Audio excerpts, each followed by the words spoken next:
मैं अब माननीय प्रधानमंत्री जी से आग्रह करूंगा कि वह सदन को संबोधित करें।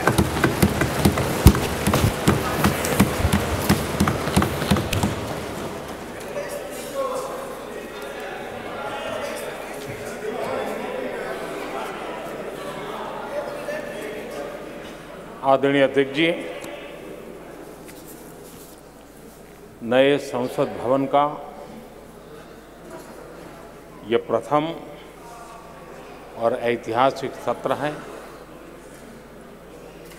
मैं सभी माननीय सांसदों को और सभी देशवासियों को बहुत बहुत शुभकामनाएं देता हूं। आदरणीय अध्यक्ष जी, आज प्रथम दिवस के प्रथम सत्र में नए सदन में आपने मुझे बात रखने के लिए अवसर दिया है, इसलिए मैं आपका बहुत बहुत आभार व्यक्त करता हूं। इस नए संसद भवन में मैं आप सभी माननीय सांसदों का भी हृदय से स्वागत करता हूं। ये अवसर कई मायनों में अभूतपूर्व है। आज़ादी के अमृत काल का ये उषा काल है और भारत अनेक सिद्धियों के साथ नए संकल्प लेकर के नए भवन में अपना भविष्य तय करने के लिए आगे बढ़ रहा है। विज्ञान जगत में चंद्रयान 3 की गगनचुंबी सफलता हर देशवासी को गर्व से भर देती। भारत की अध्यक्षता में G20 का असाधारण आयोजन विश्व में इच्छित प्रभाव, इस अर्थ में ये अद्वितीय उपलब्धियां हासिल करने वाला एक अवसर भारत के लिए बना। इसी आलोक में आज आधुनिक भारत और हमारे प्राचीन लोकतंत्र का प्रतीक नए संसद भवन का शुभारंभ हुआ है। सुखद संयोग है कि ये गणेश चतुर्थी का शुभ दिन है।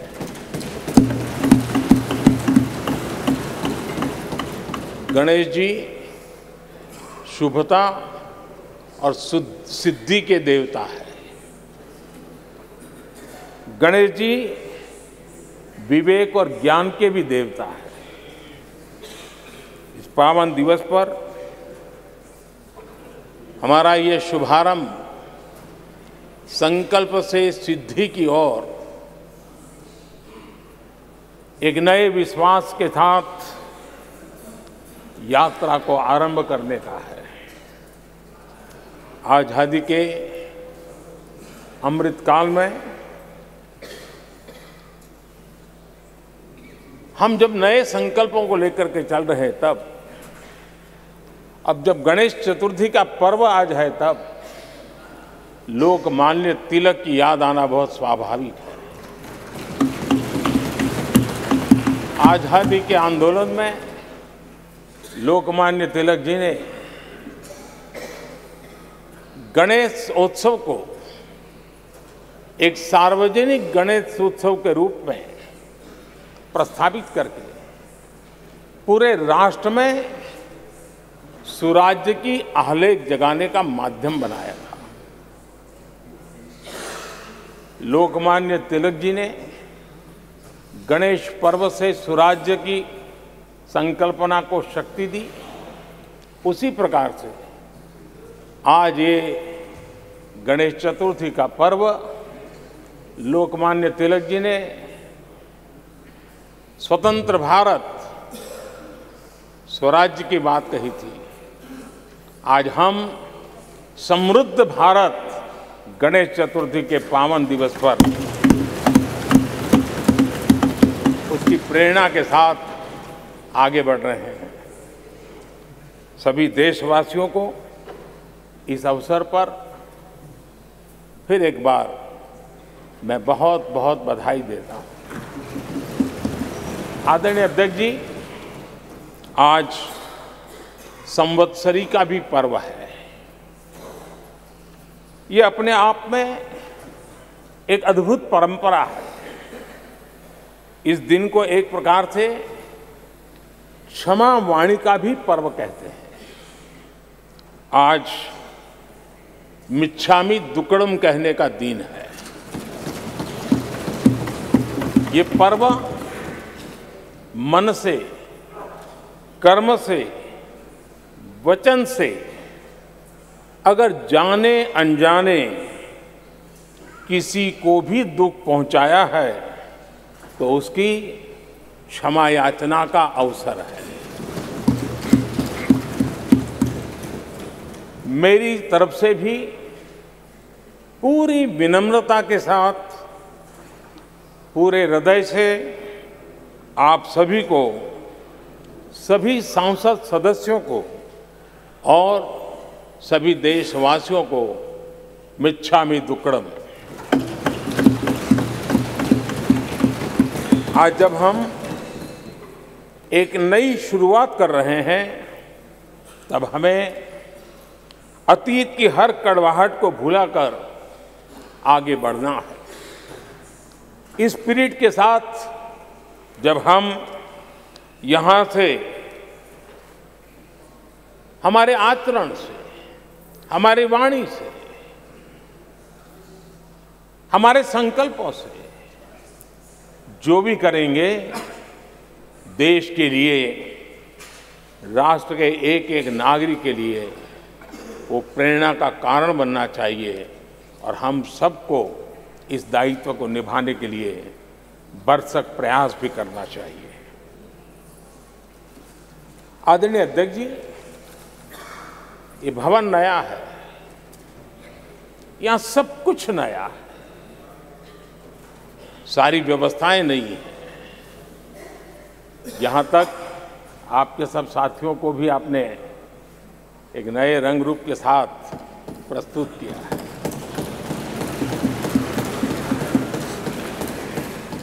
सब कुछ नया है, लेकिन यहां पर कल और आज को जोड़ती हुई एक बहुत बड़ी विरासत का प्रतीक भी मौजूद है। वो नया नहीं है, वो पुराना है और वो आजादी की पहली किरण का स्वयं साक्षी रहा है, जो आज अभी हमारे बीच उपस्थित है। वो हमारे समृद्ध इतिहास को जोड़ता है और जब आज हम नए सदन में प्रवेश कर रहे हैं, संसदीय लोकतंत्र का जब ये नया गृह प्रवेश हो रहा है, तो यहाँ पर आजादी की पहली किरण का साक्षी, जो आने वाली पीढ़ियों को भी प्रेरणा देने वाला है, वैसा पवित्र सेंगोल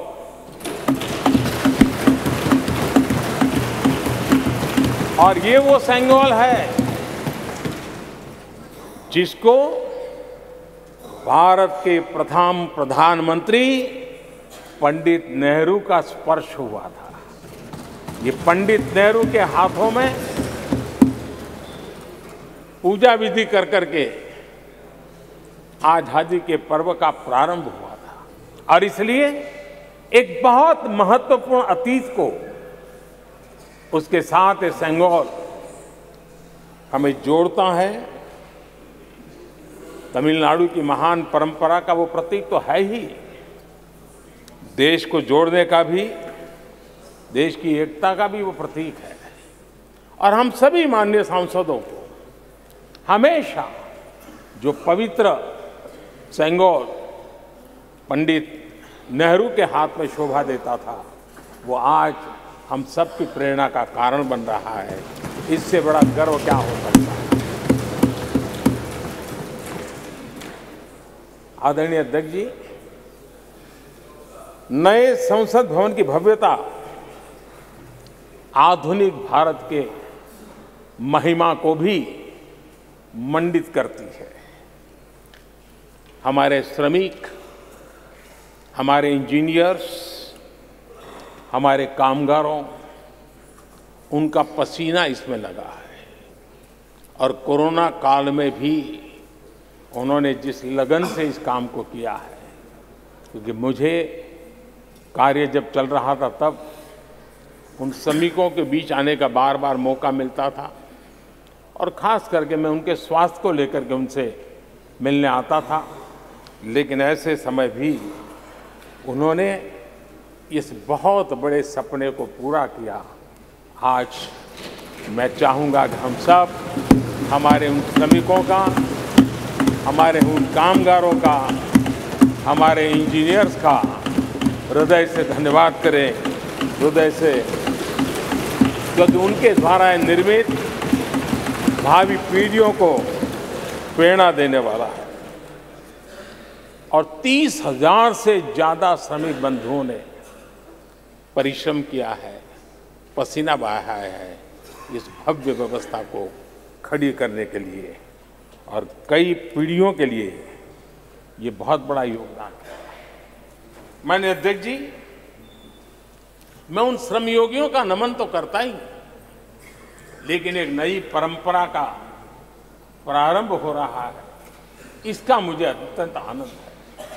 इस सदन में एक डिजिटल बुक रखी गई है, जिस डिजिटल बुक में उन सभी श्रमिकों के पूरा परिचय इसमें रखा गया है, ताकि आने वाली पीढ़ियों को पता चलेगा कि हिंदुस्तान के किस कोने से कौन श्रमिक ने आकर के इस भव्य इमारत को, यानी उनके पसीने को भी अमरत्व देने का प्रयास इस सदन में हो रहा है। ये एक नई शुरुआत है, शुभ शुरुआत है और हम सब के लिए गर्व की शुरुआत है। मैं इस अवसर पर 140 करोड़ देशवासियों की तरफ से, मैं इस अवसर पर लोकतंत्र की महान परंपरा की तरफ से हमारे इन श्रमिकों का अभिनंदन करता हूं। आदरणीय अध्यक्ष जी, हमारे यहां कहा जाता है यत् भावो तद् भवति, और इसलिए हमारा भाव जैसा होता है वैसे ही कुछ घटित होता है। यद् भावो तद् भवति, और इसलिए हम जैसी भावना करते हैं और हम जैसी भावना करके प्रवेश किया है, मुझे विश्वास है भावना भीतर जो होगी हम भी वैसे ही खुद भी बनते जाएंगे और वो बहुत बड़ी स्वाभाविक है। भवन बदला है, मैं चाहूंगा भाव भी बदलना चाहिए, भावना भी बदलनी चाहिए।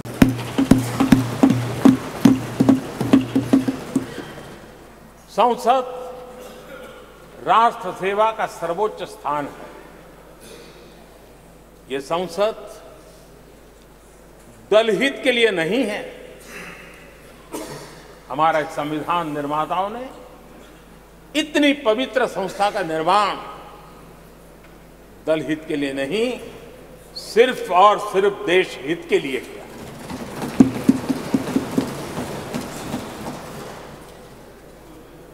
नए भवन में हम सभी अपने वाणी से, विचार से, आचार से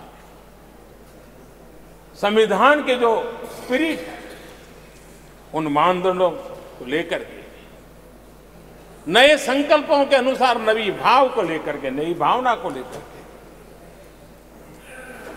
मैं आशा करता हूं। अध्यक्ष जी, आप कल भी कह रहे थे, आज भी कह रहे थे, कभी स्पष्ट कह रहे थे, कभी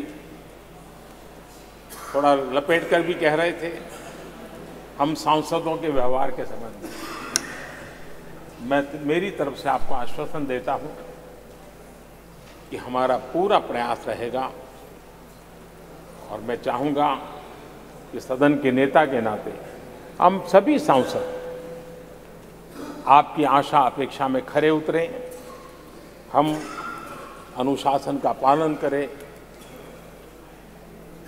देश हमें देखता है, आप जैसा दिशा निर्देश करें। लेकिन माननीय अध्यक्ष जी, अभी चुनाव तो दूर है और जितना समय हमारे पास बचा है इस पार्लियामेंट के, मैं पक्का मानता हूं कि यहां जो व्यवहार होगा ये निर्धारित करेगा कि कौन यहां बैठने के लिए व्यवहार करता है और कौन वहां बैठने के लिए व्यवहार करता है। जो वहां ही बैठे रहना चाहता है उसका व्यवहार क्या होगा, और जो यहां आकर के भविष्य में बैठना चाहता है उसका व्यवहार क्या होगा, इसका फर्क बिल्कुल आने वाले महीनों में देश देखेगा और उनके बर्ताव से पता चलेगा। ये मुझे पूरा विश्वास है। आदरणीय अध्यक्ष जी, हमारे यहाँ वेदों में कहा गया है, सम्यच्च सब्रता भूत्वा वाचम वदत भद्रया, अर्थात हम सब एक मत होकर, एक समान संकल्प लेकर कल्याणकारी सार्थक संवाद करें। यहाँ हमारे विचार अलग हो सकते हैं, विमर्श अलग हो सकते हैं, लेकिन हमारे संकल्प एकजुट ही होते हैं, एकजुट ही रहते हैं और इसलिए हमें उसकी एकजुटता के लिए भी भरपूर प्रयास करता रहना चाहिए। आदरणीय अध्यक्ष जी, हमारी संसद ने राष्ट्रहित के तमाम बड़े अवसरों पर ही इसी भावना से काम किया है। न कोई इधर का है न उधर का है, सब कोई राष्ट्र के लिए करते रहे। मुझे आशा है कि इस नई शुरुआत के साथ इस संवादीय के वातावरण में और इस संसद के पूरे डिबेट में हम उस भावना को जितनी ज्यादा मजबूत करेंगे, हमारी आने वाली पीढ़ियों को अवश्य हम प्रेरणा देंगे। संसदीय परंपराओं की जो लक्ष्मण रेखा है, उन लक्ष्मण रेखा का पालन हम सबको करना चाहिए और वो स्पीकर महोदय की अपेक्षा को हमें जरूर पूरा करने की कोशिश करनी चाहिए। आदरणीय अध्यक्ष जी, लोकतंत्र में राजनीति, नीति और शक्ति का इस्तेमाल ये समाज में प्रभावी बदलाव का एक बहुत बड़ा माध्यम होता है और इसलिए स्पेस हो या स्पोर्ट्स हो, स्टार्टअप्स हो या सेल्फ हेल्प ग्रुप हो, हर क्षेत्र में दुनिया भारतीय महिलाओं की ताकत देख रही है। G20 की अध्यक्षता, विमेन लेड डेवलपमेंट की चर्चा, आज दुनिया इसका स्वागत कर रही है, स्वीकार कर रही है। दुनिया समझ रही है कि सिर्फ महिलाओं के विकास की बात इनफ नहीं है। हमें मानव जाति की विकास यात्रा में उस नए पड़ाव को अगर प्राप्त करना है, राष्ट्र के विकास यात्रा में हमने नई मंजिलों को पाना है, तो ये आवश्यक है कि विमेन लेड डेवलपमेंट को हम बल दें और G20 में भारत की इस बात को विश्व ने स्वीकार किया है। महिला सशक्तिकरण की हमारी हर योजना ने महिला नेतृत्व करने की दिशा में बहुत सार्थक कदम उठाए हैं। आर्थिक समावेश को ध्यान में रखते हुए जनधन योजना शुरू की। 50 करोड़ लाभार्थियों में से भी अधिकतम महिला बैंक अकाउंट के धारक बनी है। ये अपने आप में बहुत बड़ा परिवर्तन भी है, नया विश्वास देता है। जब मुद्रा योजना रखी, ये देश गर्व कर सकता है कि उसमें बिना बैंक गारंटी 10 लाख रुपए की लोन देने की योजना और उसका लाभ पूरे देश में सबसे ज्यादा महिलाओं ने उठाया। महिला एंटरप्रेन्योर का एक पूरा वातावरण देश में नजर आया। पीएम आवास योजना, पक्के घर, ये भी उसकी रजिस्ट्री ज्यादातर महिलाओं के नाम हुई, महिलाओं का मालिकाना हक बना। आदरणीय अध्यक्ष जी, हर देश की विकास यात्रा में ऐसे माइलस्टोन आते हैं जब वो गर्व से कहता है कि आज के दिन हम सब ने नया इतिहास रचा है। ऐसे कुल पल जीवन में प्राप्त होते हैं। और आदरणीय अध्यक्ष जी, नए सदन के प्रथम सत्र के प्रथम भाषण में मैं बड़े विश्वास और गर्व से कह रहा हूं कि आज की ये पल, आज का ये दिवस, संवत्सरी हो, गणेश चतुर्थी हो, उससे भी आशीर्वाद प्राप्त करते हुए इतिहास में नाम दर्ज करने वाला समय है।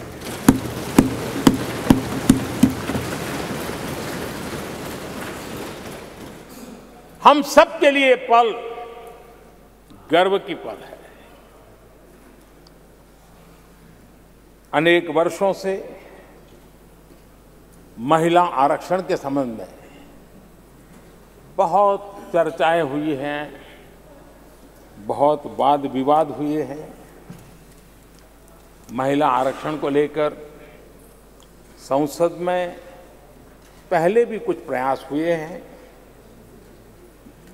1996 में इससे जुड़ा बिल पहली बार पेश हुआ था। अटल जी के कार्यकाल में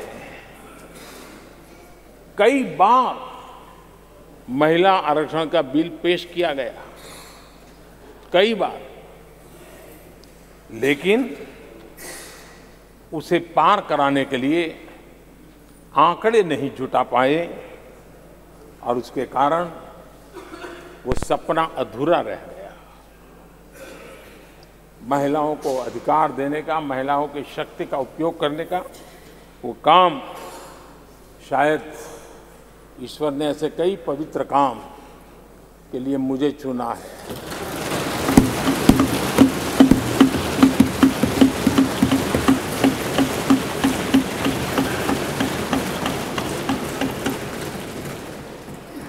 एक बार फिर हमारी सरकार ने इस दिशा में कदम बढ़ाया है। कल ही कैबिनेट में महिला आरक्षण वाला जो विधेयक है उसको मंजूरी दी गई है।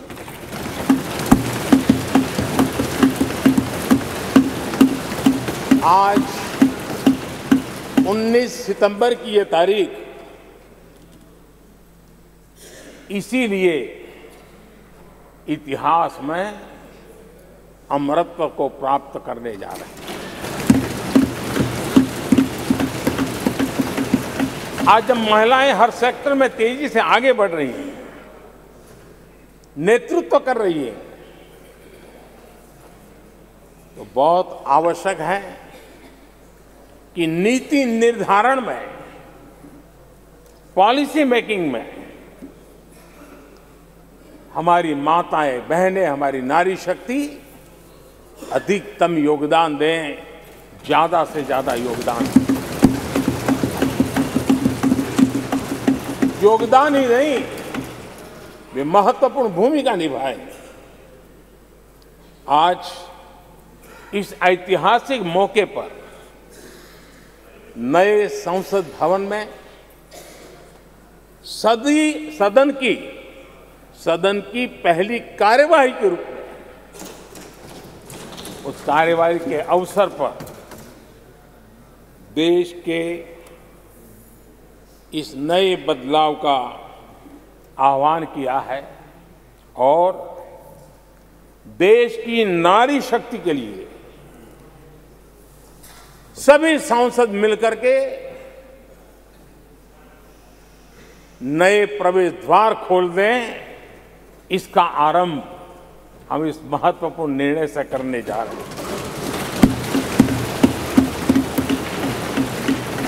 विमेन लेड डेवलपमेंट के अपने संकल्प को आगे बढ़ाते हुए हमारी सरकार आज एक प्रमुख संविधान संशोधन विधेयक प्रस्तुत कर रही है।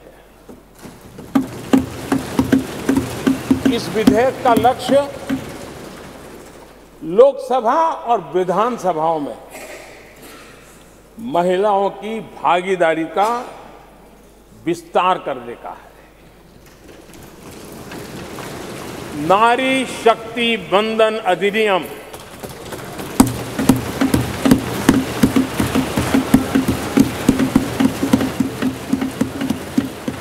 नारी शक्ति वंदन अधिनियम, इसके माध्यम से हमारा लोकतंत्र और मजबूत होगा। मैं देश की माताओं, बहनों, बेटियों को नारी शक्ति वंदन अधिनियम के लिए बहुत बहुत बधाई दूंगा। मैं सभी माताओं, बहनों, बेटियों को आश्वस्त करता हूं कि हम इस बिल को कानून बनाने के लिए संकल्पबद्ध है।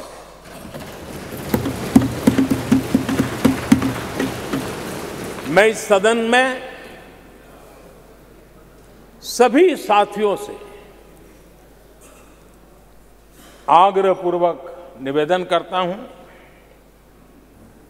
आग्रह भी करता हूं, और जब एक पावन शुरुआत हो रही है, पावक विचार हमारे सामने आया है, तो सर्वसम्मति से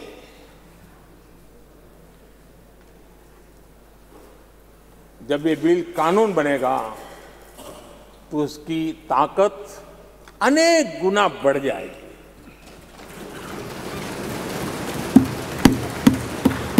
और इसलिए मैं सभी माननीय सांसदों से, दोनों सदन के सभी माननीय सांसदों से इसे सर्वसम्मति से पारित करने के लिए प्रार्थना करते हुए आपका आभार व्यक्त करता हूं कि इस नए सदन के प्रथम सत्र में मुझे आपने मेरी भावनाओं को व्यक्त करने का अवसर दिया। बहुत बहुत धन्यवाद।